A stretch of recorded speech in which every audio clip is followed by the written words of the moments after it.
Amber Heard, an unconvincing pity play. Hello, I'm H.G. Tudor. As you know, my work is unrivaled in terms of getting you under the bonnet, under the hood of really understanding what's going on with people, and of course, with regard to narcissists. I help you understand the dynamic between non-narcissists and narcissists. I enable you to understand why the narcissist behaves as he or she does. I've established elsewhere in a very detailed critique of Amber Heard that she is indeed a narcissist. Johnny Depp is also going under the Tudor scope, and that work will be released presently. But in the meanwhile, Amber Heard provides us with an overwhelming wealth of information to assess, analyse, and dissect. There's recent footage of her giving evidence in the trial, which amounts to an unconvincing pity play. What I'm going to do is allow you to watch the clip in just a moment, so that you can prepare your mind to think to yourself, what am I witnessing here? What else is being seen within this pity play?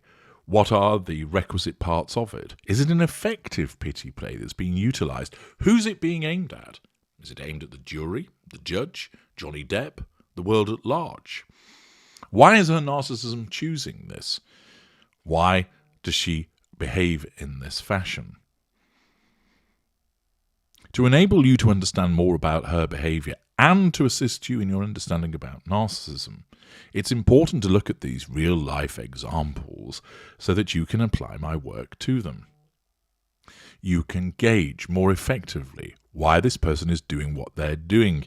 And as I've explained in many interviews and to many of my clients, when you understand narcissism or even start to get a handle upon it, it's like being given a key to understanding much of human behaviour. So often people say to me, HG, if only I'd had this information 10 years ago, 5 years ago, my life would have been a lot different. And it's not just with regard to that narcissist in your life that's caused you problems, for instance, a romantic or familial one, but people start to realise, if I knew about narcissism, there are people in my job that I would handle differently, customers, clients, colleagues, and so forth. Therefore, understanding this is of paramount importance. It's paramount for you, it's paramount for the people that you care about, and it's paramount, of course, for your children to understand that there are those of my kind that lurk very closely and with all of the impact that we have. And that's why I use these famous and infamous people to extend the knowledge of my work. Now, you can take a look at the clip. It's not particularly long, and you can start to provide in the comments your observations, and then see later today, when the detailed analysis is released, what you think, what you thought rather, about it, and whether you were correct. I guarantee you won't pick up on everything. After all, I'm the expert and you're not, but you are growing with your expertise by watching this channel. I can also guarantee you that you will learn some things you've not learnt before when you have the ultimate dissection of it, with some startling revelations about her behaviours. With all of that said, settle back, watch the footage, and then look out. Later today, it's already scheduled, it'll already appear, it's waiting there in the pipeline to pop up in your feed, or you can search for it. So watch out for the analysis of Amber Heard, an unconvincing pity play. Here comes the footage. Explain what the context of this was. I was begging Johnny to not make me prove what I've had to sit on the stand in front of all of you and prove and talk about. I was begging not to do this and have to sit where I'm sitting today. I didn't want this. I don't want to be here. I didn't want to be there then. And I was trying to point out something to somebody who I thought did not have a firm grasp on reality. Objection calls for speculation. Overruled. Good. Thank you.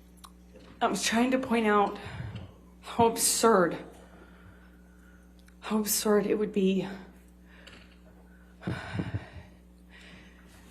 for him to keep making me prove this by calling me a liar. I was trying to get him to not call me a liar because everything that I had said to date and everything I've said to date now is the truth.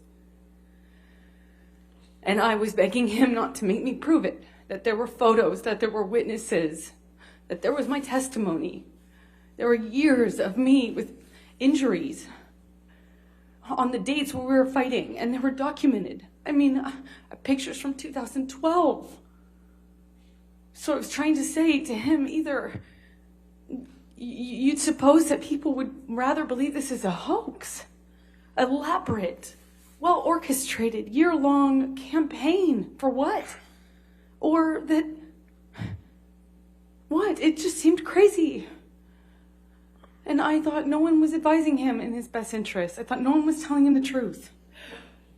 I know he's surrounded by yes men, and I thought nobody was saying to Johnny, this is crazy, don't do this. And I didn't want to hurt him. I didn't want to hurt him. I loved him. I loved him so much.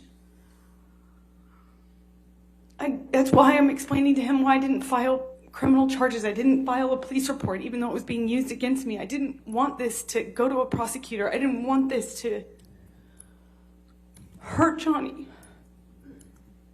I don't want this to hurt Johnny.